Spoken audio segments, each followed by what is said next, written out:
choices. That's for a second. Yeah, everyone has tons of choices every day. Would you agree? Gamer classic? Sure, you sneak up over there? I can. Everybody's got choices every day. Gamer classic.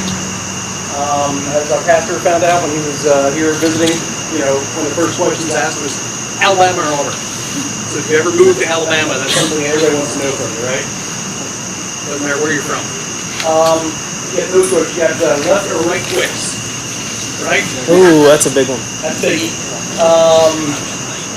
What other choices? Dark meat or light meat, right? Can you hear me get back there? Yeah. Medium rare, well done. That's right. How do you want your steak? Or for that matter, just chicken or beef. Tons of choices, right? Are you going, and some are little, maybe minor, or seem minor, like, are you going to sleep in because, like a freshman, you had an 8 a.m. class, and you didn't mean to schedule it that way, but it just happened. So are you going to sleep in or go to class? That might be fairly minor. And then it goes all the way to the biggest decision of all, which is heaven or hell, right? That one's a biggie. And in fact, Christianity is filled with choices. You got the big one, like I just mentioned. You also have every single day, practically, to choose God or self. Would you agree? Yeah. That happens all the time. Now, this is really interesting for me because I have my notes, tons of notes all written out for tonight. And I'm in the dark. So I took a photo of them just beforehand, and I got it right here, so I'm a happy camper. I can see everything. From the very beginning, realize there were choices. Adam and Eve, when they were in the garden, from the very beginning, they were given the choice to believe God and what God had said, or to believe the serpent. And what he said is that God didn't tell the whole story. And that's the same temptation, the same choices we all have to make all down through time.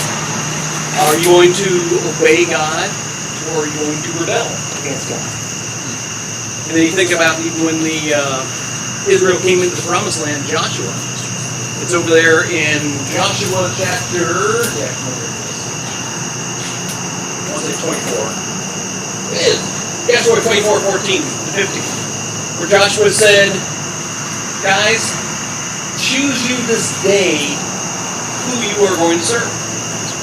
Whether you will serve the gods of Egypt, where we came from, or you're going to serve the gods of the Amorites in the land we're moving into.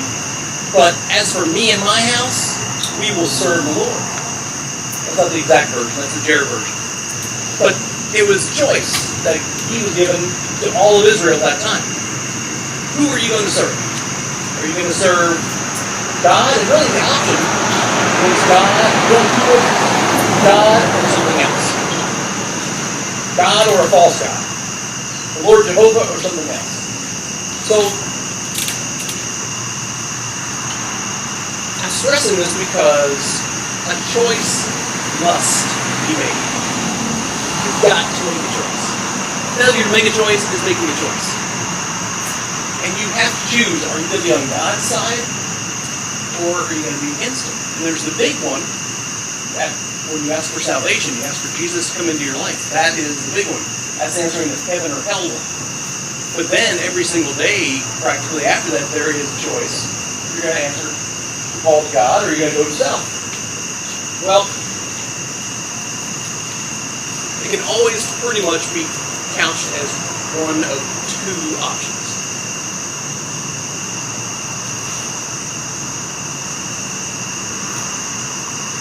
Why do I say that? Because, for instance, you made choice. You mentioned earlier steaks. You can get medium rare, which is the only way to get it. So it's rare or it's overcooked. So that's the only two choices, right? Well, when we're talking about God, there are only two choices. Why would I say that?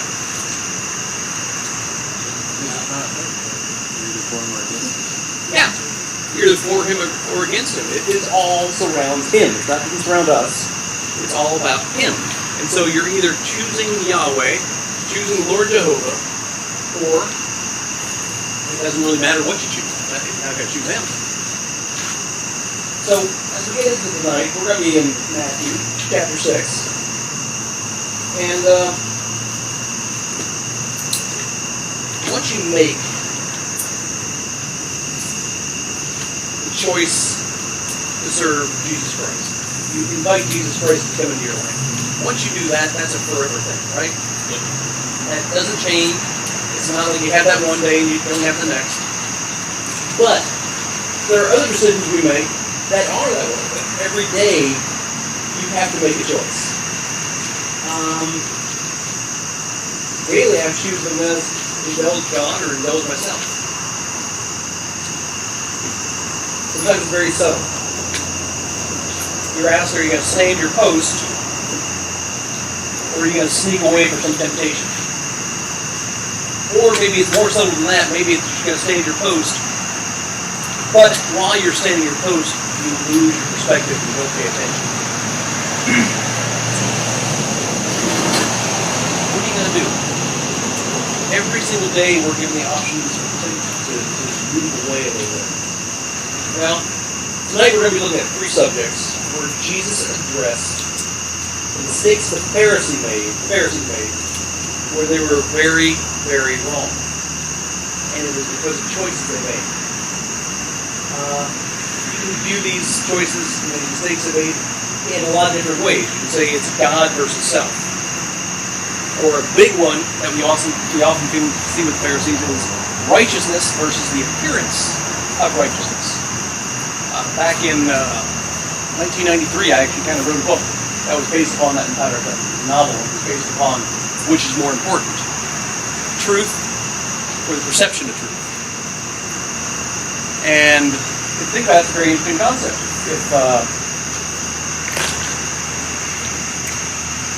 If you're on trial, whether you killed somebody or not, well, which is more important in that little situation, the truth and perception of the truth? To get off or to not, it's perception. But then what really matters? Well, the truth really matters. Did you really do it or not? Because there's all kinds of repercussions. So, choices again. The Pharisees made the choice. Righteousness or the appearance of righteousness, which was more important. Another one would be wisdom or folly. Give me a definition of folly, please. Foolishness. Yes. Folly means you're chasing after one of these cinders trying to catch it. What happens if you finally do? Yeah, that's folly. It's foolishness. Well, I think it's very interesting. Three different instances we're going to look at tonight in chapter 6. Now, let me tell you about it. We're going to look at verses 1 through 4, and then 19 to 23, and then we're going to look at verse 24 by itself. And all three instances, they involve money. Jesus is talking, and he's talking about money. Now,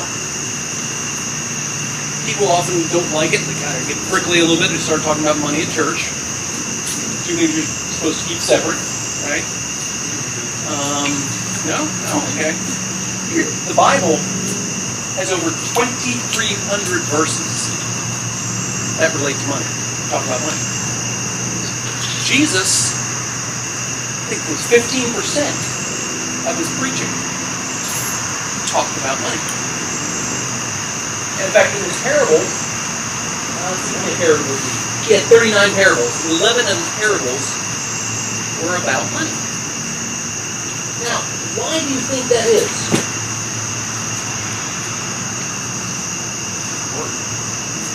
Okay. Plays a very crucial role in that. Okay. Why else do you think it's important? Why else do you think Jesus talked about money that much? Exactly. It's very easy to idolize, to lose perspective. If I were to pull out a $100 bill right now, I'd be surprised. Who'd be more surprised would be my wife. Okay. Let's see, what do I got? Okay. Now, all right, here's 20. This 20, is it morally good or bad? Neither. It's neutral. Completely neutral. But even holding it like this, some people might be thinking, I'm faster than that guy.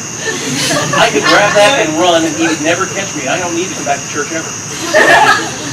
But it's only a 20, not 100. So that's temptation that's always associated with it. It's easy to get just kind of, even subtly, off course. So I think that's one of the big reasons that Jesus talked about. And we're going to look at a couple areas where it might surprise you that money was the root of the problem the Pharisees had. So, if you would, let me get somebody to loud and proud read verses 1 through 4 of Matthew chapter 6. Go for it. Beware of practicing your righteousness before men to be noticed by men, otherwise you have no reward with your Father who is in heaven. So when you give to the poor, do not sound a trumpet before you, as the hypocrites do in the synagogues and in the streets, so that they may be honored by men. Truly I say to you, they have the reward of the poor. But when you give to the poor, do not let your left hand know what your right hand is doing, so that your giving will be in secret. Your Father who sees what is done in secret will reward you. Nice, you did a great job, thank you. However, I'm going to ask somebody, we're going to read every verse twice tonight. Somebody over here, please read it. Go for it. All four. Verses 1 through 4. Just make sure everybody hears everything. Be careful not to practice your righteousness in front of others to be seen by them. Otherwise, you will have no reward with your Father in heaven. So whenever you give to the poor, don't sound a trumpet before you, as the hypocrites do in the synagogues and on the streets, to be applauded by people. Truly, I tell you, they have their reward. But when you give to the poor, don't let your left hand know what your right hand is doing, so your giving may be in secret. And your Father who sees in secret will reward you. Thank you, sir. Now, when you give 84.3% of your income to charity like I do, these verses take on an entirely different meaning to you. This whole thing about not letting people know. Okay, there's a lot of temptation associated with this. And it's kind of a dual-edged sword. There were two big temptations in this. For one, the Pharisees wanted people to see that they were being obedient. Now, in some way, I think it was maybe a stronger burden on them than it would be on somebody who was not a religious leader. Because somebody who was just a member of the flock, well, maybe they want people to see that they're giving also, so that they see that they're being obedient.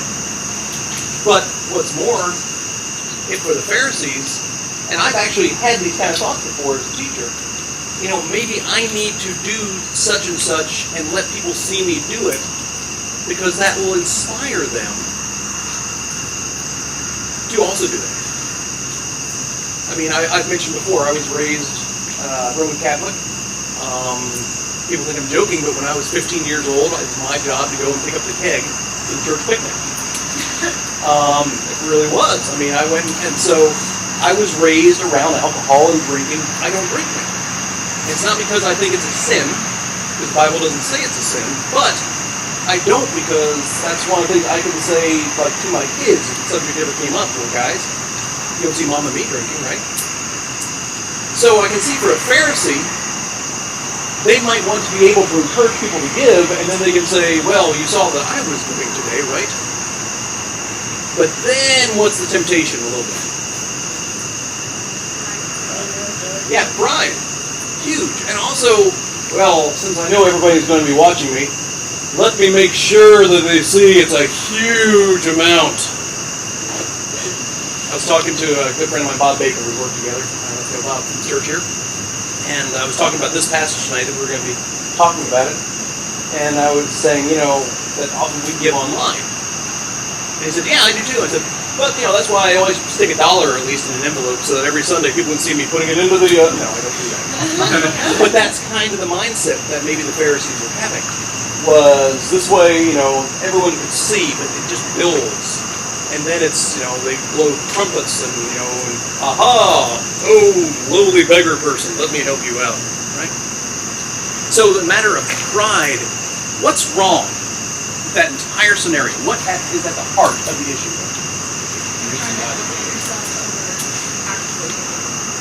Elevating yourself over actually giving and motivation. Is that what you said? Motivation. So what was the motivation? It's any kind of stuff. So what's the problem? Choice. Self versus God. But also, what's really supposed to be in my heart is that money is to be obediently given help, something for a cause, or to support the church, to reach people. So if I'm giving money to a beggar, someone who's starving, what should be in my heart? Take care of the situation. The love of the person taking care of the situation. So, if the situation is being taken care of, does it matter who did it? No. So, their heart problem was wanting everybody to see they were, instead of the focus being on just meeting the need. Does that make sense?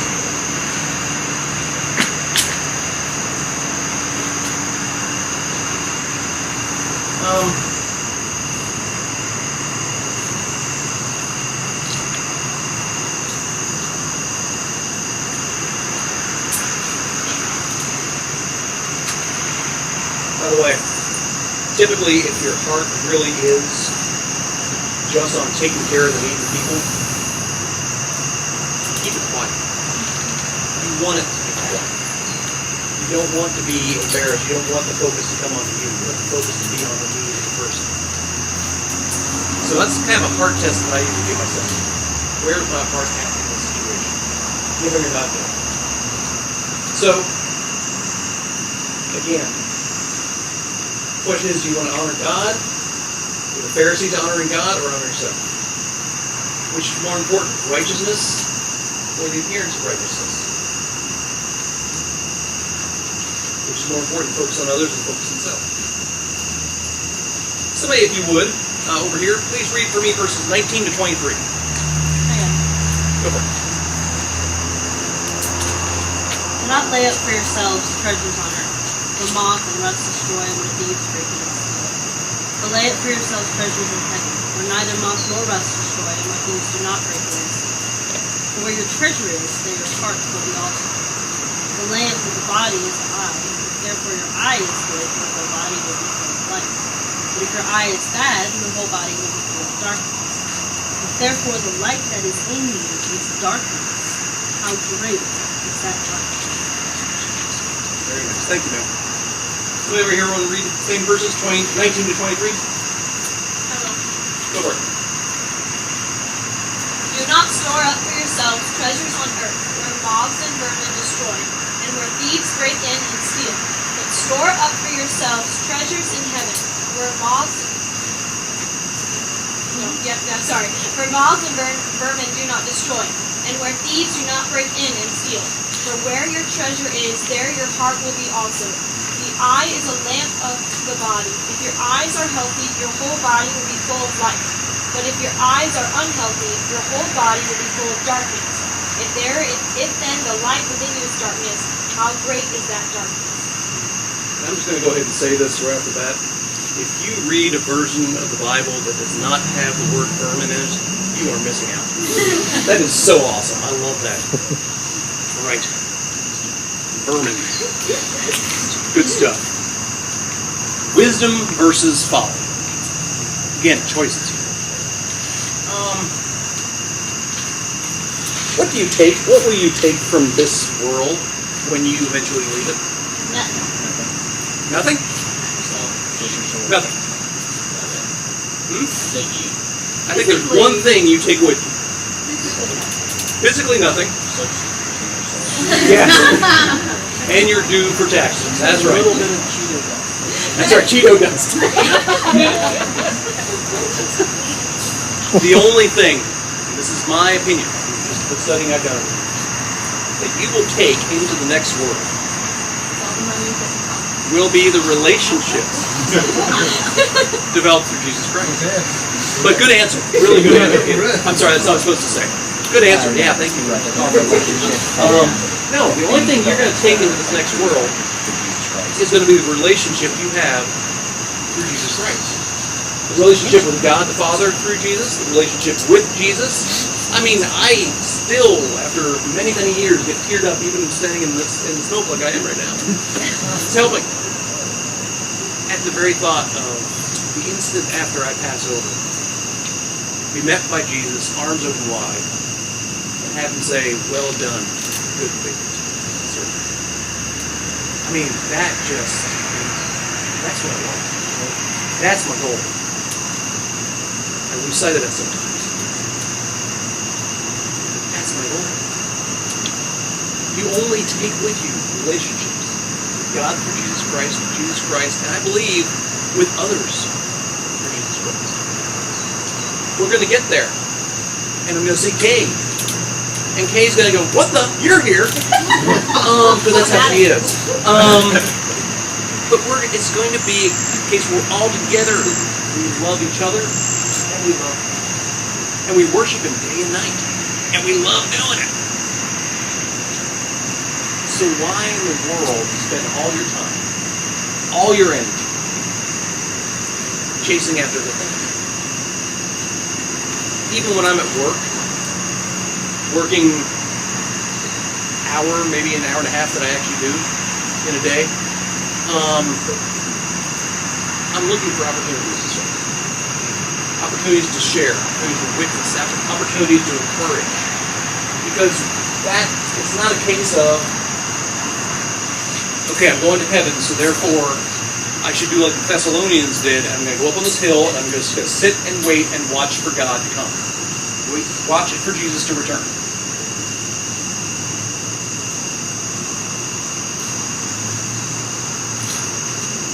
What does it say people are going to be doing in Revelation when Jesus returns? Plowing the field. Yeah. Doing their everyday stuff. That's where you are going to be serving God. Wherever it is He's planted you, looking for opportunities to serve Him. So, wisdom versus folly. You're chasing after stuff. Now, what does it talk about there? What's the very first subject talked about in verse 19? Storing up treasures. Now, where this came from, back to the Pharisees again. Jesus was beating on the Pharisees something fierce here in this chapter. The Pharisees believed that material wealth was a sign of blessing from God. And so the more pious you were, the more obedient you were, the more spiritually acute you were, the more wealth you'd have. So therefore, what was important for them, or to them? And not only money, but also what? Lane, status. I wanted you to see that I have all this money, because then you know God has blessed me, because I am all that, and a bag of chips, and a donut. A lot of donuts. Right? So again, the mistake they were making was seeking money as an equivalent as being a sign of spiritual maturity. Does that make sense? Alright, let's read the last one. Oh, by the way, when it talks about vision being darkened, the vision was darkened because they were focused on things that were making it so they couldn't see the things of God. They couldn't see the direction, the path they were supposed to be following. Somebody, if you would, over here, please read verse 24. 24. No one can be a slave of two masters, since either he will hate one and love the other, or be devoted to one and despise the other. You cannot be slaves of God and of money. Okay, somebody over here, please read it. Good one. No one can serve two masters, since either he will hate one and love the other, or he will be devoted to one and despise the other. You cannot serve both God and money. I have two pro football teams that I like. The Packers, because I married into a Wisconsin family, and everybody else wore green and yellow all the time. And I like the Packers. A lot of history there. Only publicly owned team, right? Pretty cool. And I'm from Philadelphia originally, so I like the Eagles. What if the Eagles and Packers play? Sitting in the little harsh acting. You don't watch the game. See, that's the problem with serving two masters. It might work out fine for a long time, but what if the two masters disagree? What if they come in conflict? What do you do then? You got to pick one. Exactly. And this is where so many problems come into people every day. You're at work, and you feel like you got to make your boss happy, and he asks a question, and so you do something that you feel is inappropriate or unethical, or at least you're tempted to because you don't want to lose your job. You don't want to get a negative review. Which should be chosen? Which master did you choose? I'll say it. I've said it many times. No one can take your integrity away from you. It's one of the only things you can give up that no one can take. Integrity.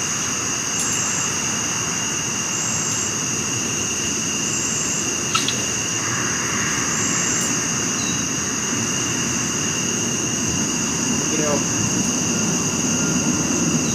I've got one thing I wanted to say talking about the earlier verses, which is sometimes God does bless financially. He went to the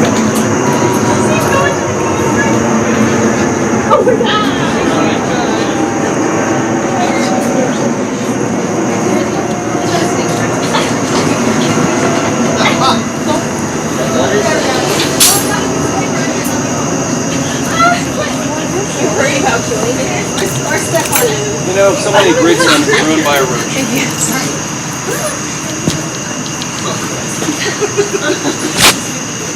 We're good now? No, what I'm saying is sometimes God does bless you financially. That is one way He chooses to bless you.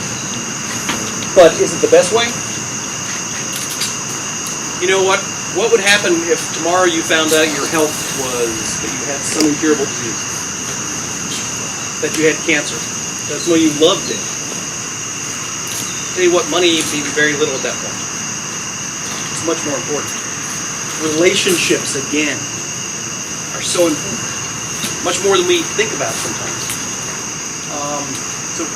Okay, how long have the Rufes and the Grays known each other? Remember, Napoleon had just been removed from office. A lot of years, right? Yeah.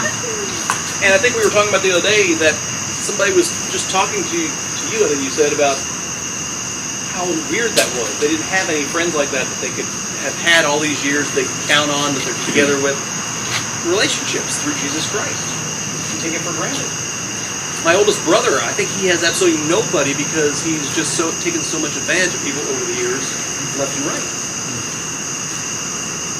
Why? Well, oftentimes he was chasing after money. And by the way, I keep waiting for my buns to flame. I'll go back here. We're good. We're good. Yeah, I'll be good. I was thinking about Val and I, the first year of marriage. We lived at apartments out in Madison called Flagstone. And we had no money at all. But we had love. But, you know, when I think about fun and relationship and just... So, it snowed. Our first snow together. And so we walked up the hill, big old hill. And we found where somebody had put out a big cardboard box, you know, like if their TV had come in. Back then the TVs were about this thick, you know, thicker than they were wide. And so we got it, and we got up there, and the snow had been falling for a while, and it was kind of thick. So we laid the cardboard box down on the ground. We used it like a sled. I lay down on my chest, and Val sat on my back, and she was going to ride me like a sled. And it was a steep hill, and we go zipping on down that hill. Well, the snow was really powdery. And so when we got down to the bottom, I am covered. You couldn't see me anymore because all the snow had just been going on top of me. And Val is dying laughing and cracking up. I love a sacrifice. I love a sacrifice. I had snow down my shirt. It was everywhere, right? And I just was thinking about that the other day and thinking how much fun What a great memory that is. Shared relationship, built a little fun together. We had no money. I mean, we grabbed the cardboard box. I think I was hoping there was food in it. I don't know. It doesn't take money to have an enjoyable life. It doesn't take money to have beneficial things. It doesn't take money to be blessed by God. It's just one of the ways he does sometimes. So be wary of you being caught up in chasing after that, because that's not what blessing often is. So, to close out,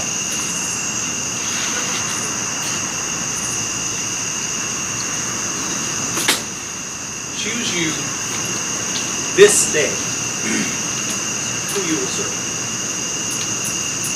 There's the big choice. If you have not made it already, I pray you will. Heaven or hell. Jesus says his yoke is light, and it's so true. Walking with him is so much easier than walking without him. And it's not complicated. All you have to do is decide, I don't want to carry the burden I've been carrying. I don't want to be hurting. I don't want to be emotionally distressed. I don't want to be seeking constantly and feeling empty and depressed. So I'm going to turn, I'm going to go in the other direction, and I'm going to walk to Jesus. And you ask Jesus Christ to come into your life to be your Savior. It's as simple as that, 1 and 2. Everything else is like icing and sprinkles and cherries on top. But they're not required for salvation. What's required is to repent and to turn and ask Jesus to be your Savior. That's it. Choice. If you haven't done that, highly recommend.